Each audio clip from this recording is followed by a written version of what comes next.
It's when we're walking through the airport, everyone's looking at you. I don't know, 30, 40 cameras, guys jumping over each other to, to get some photos of the team.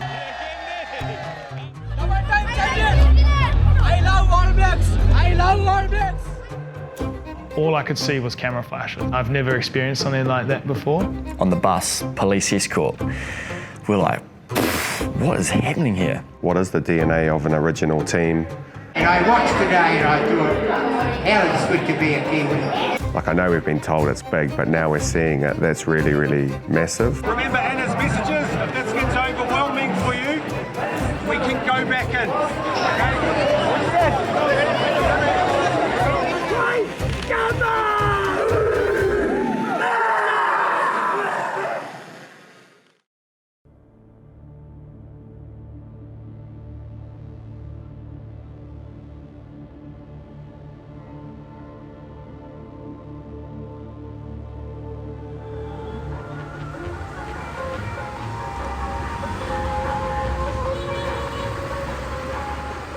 We spoke around not preparing ourselves for specific scenarios, but preparing a mindset for uncertainty.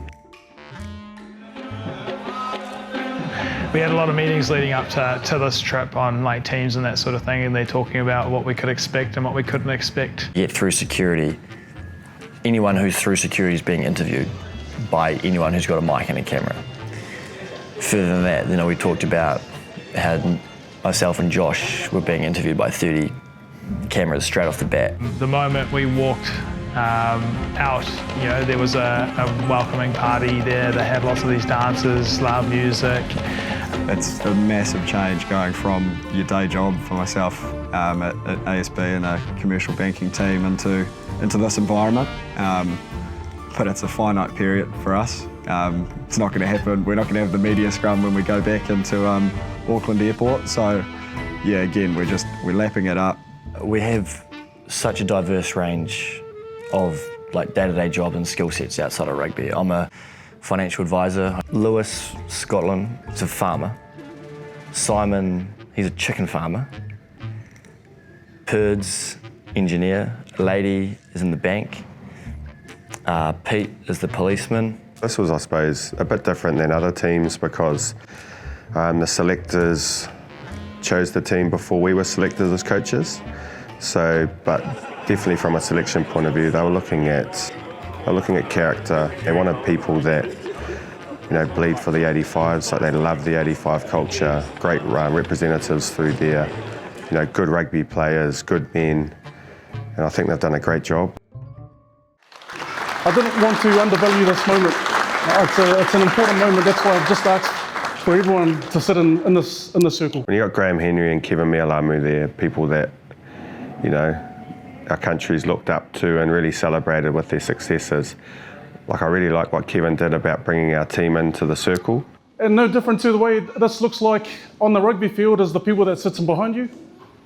So people sitting here, which is our family, which is our friends, those close connections of people that helped us get to this moment today. Getting my pin and hearing my name called, that was a very special moment. So to say my name out loud is also a bit of a fanboy moment, I guess you can say. It's a Fern nonetheless in a black jersey, so if it was my 16 to 18-year-old self, there'd be a big smile on my face.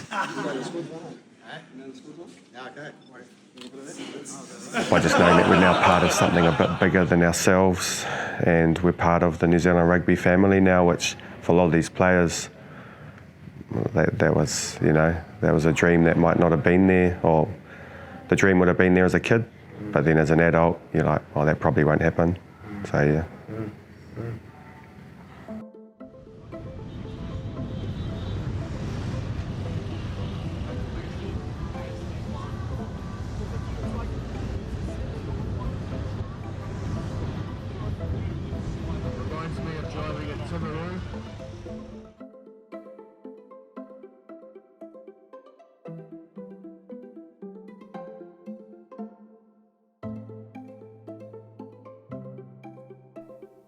We just got a bit of history on it. So this is the Trinity College rugby stadium.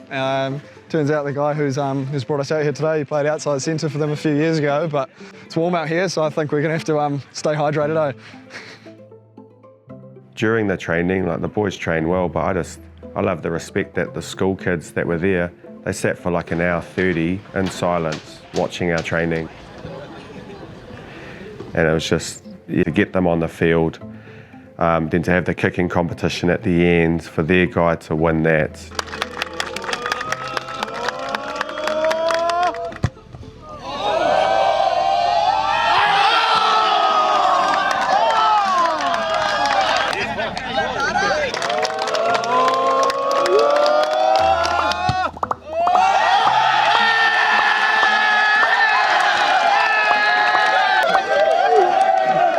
Whole country is excited, everybody, especially in Kandy. So everybody is looking forward to see haka in Kandy. It's here, it's more than cricket, it's rugby in Kandy. So everybody will there, everybody excited and yeah. So every day we're training at 4 o'clock to get used to the heat, humidity. Will would walk around with a speaker and his phone blasting random crowd music, like it was probably from like a European football match, just like walking around right next to the rucks, next to the outside backs defending, next to everywhere, just getting used to the noise and putting an emphasis on not just communication, but like it has to be loud communication. Like you can't hear the guy next to you. It's all those peripheral things that make it special, and just to see how our guys engage with the Sri Lankan fans and give their time and are so appreciative of them being there for us. Like they're the moments that I just absolutely love.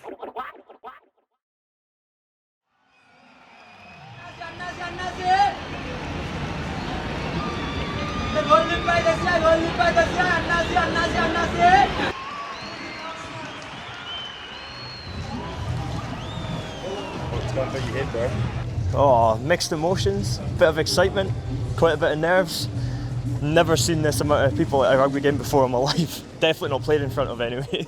I love All Blacks! I love All Blacks! Unbelievable welcome and entrance. There's literally people everywhere. They've blocked off the streets. It's like a nightclub in the stadium. You can't really hear yourself think. So it's going to be one hell of a party out there.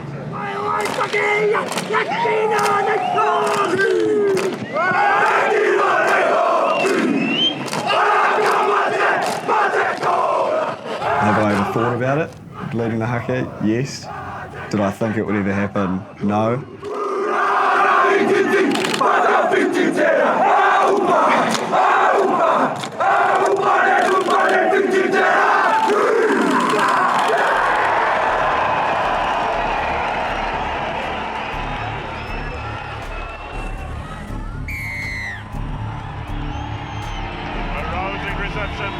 And I looked at Lady, because he's like our line-out leader, and he's like, again, I'm like, yo, boys are on here, go for touch, line out again, we maul.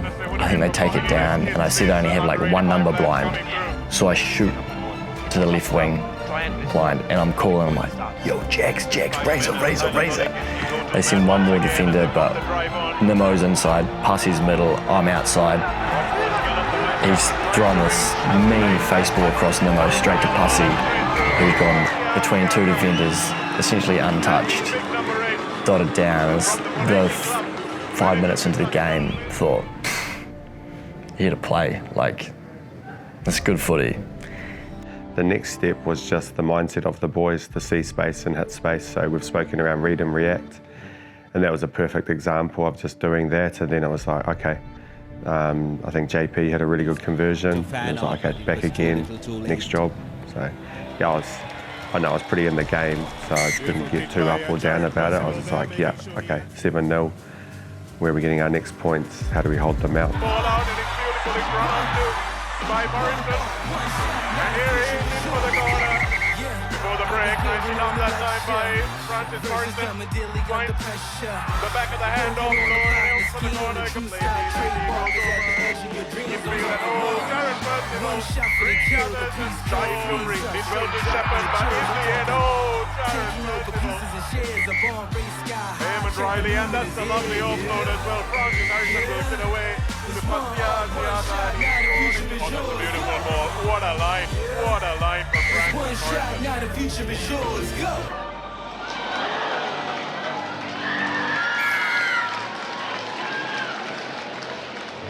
If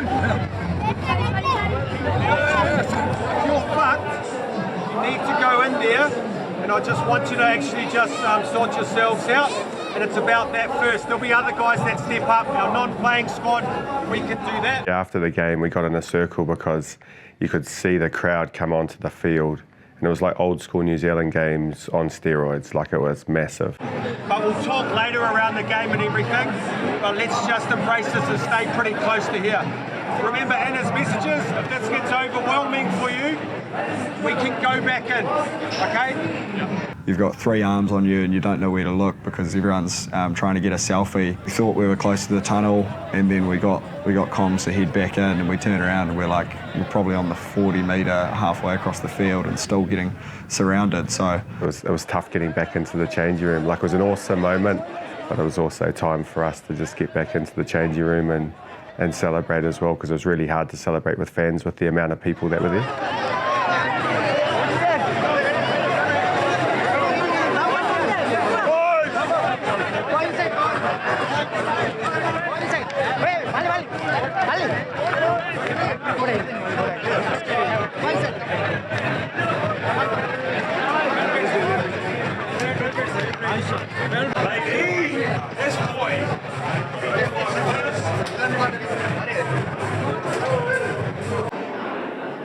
You should be very proud, and I'm sure you are. Just remember, we've got another week. Tonight's important, that you enjoy yourselves, but keep the lid on it. Look after your mates, all right? And be better next week. I don't know if that's possible, but that's what you've got to do, eh? Well done.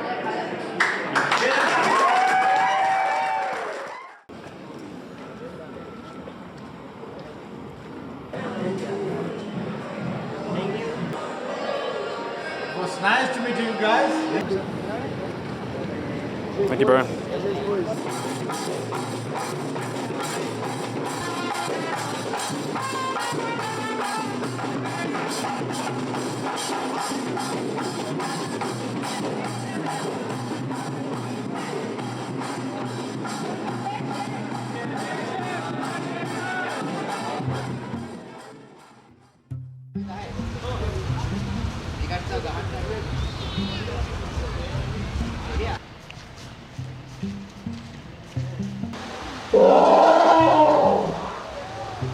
On.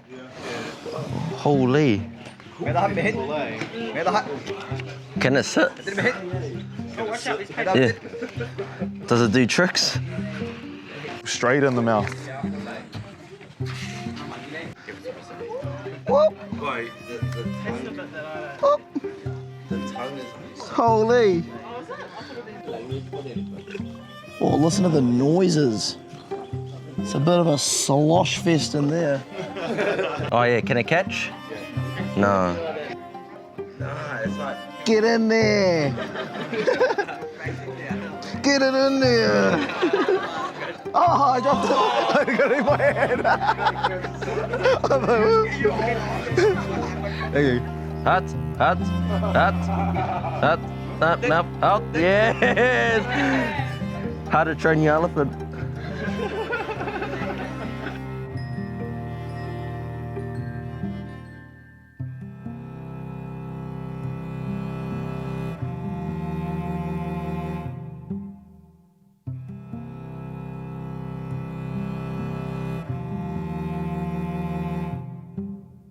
I think the key differences between Colombo and Candy are the heat. The heat's definitely hotter here. The heat has been a problem, not just for me, but for all the boys. Like, we're mid-30s. Back home, is it touching 10 or something, you know? The lungs were it was just so hard to breathe. Then at the trainings, the first 5 minutes, you're like literally gasping for air during the warm-up. It is hot, humid, muggy, everything. You walk outside, you start sweating. That's been a massive challenge for us. Too hot. Been in at about 4 o'clock and it was like really hot, like hotter than what it was in Candy last week. But now that the sun's went down, it's actually cooled off a fair bit, and we're not actually kicking off till 7 on Saturday, so it's only 6:30 now. So I think that the temperature for Saturday's game is going to be pretty nice to play rugby in, to be honest. The 2 tensest days have been the day before the team naming. It's very official. It's for your nation, so everyone really wants to be out there. You got the game, and then you sort of come back down, then you got to slowly build up for that next one. So on that Thursday, you know, we needed to realign. We made some new selections. There were some really disappointed people. It was really hard having conversations with the 5 that missed out. Our goal is all 28 players get game time. They get minutes in the black jersey on the field, and some of them played really well in the first game, but you know, while they were disappointed, it took them a little bit to sort of come back. To everyone watching at home, this is a spectacular venue for this contest, the Sir Graham Henry Trophy.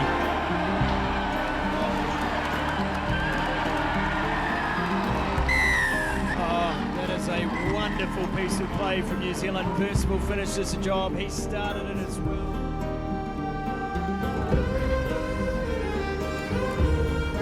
Harrison, and Treeby's over. As well. Yes, Going beautifully done by Mixon. It's a short ball to Jared Percival, and he's going to go over for his second one, a brace for the captain. Pure counter-attack brilliance there, Jared Percival for the under-85s. Victors today 32-6, winners of the Graham Henry Trophy. Walking into that ground and just seeing the joy of everyone, the energy that you feel is just like we knew like Sri Lanka loved rugby. Like that was the moment that you like really knew like this country loves rugby, like it loves it. Because we obviously all love rugby, but no one seems to love rugby as much as the Sri Lankans do. So I think it's something that we can all learn from, and I think it's definitely something that we can all share as one. It has massive opportunities. So yeah, I hope that the other nations see what we've been able to do in the space of 2 weeks and 2 test matches against Sri Lanka and lean into it. This tour means so much more to Sri Lanka than I think anyone in the world realises.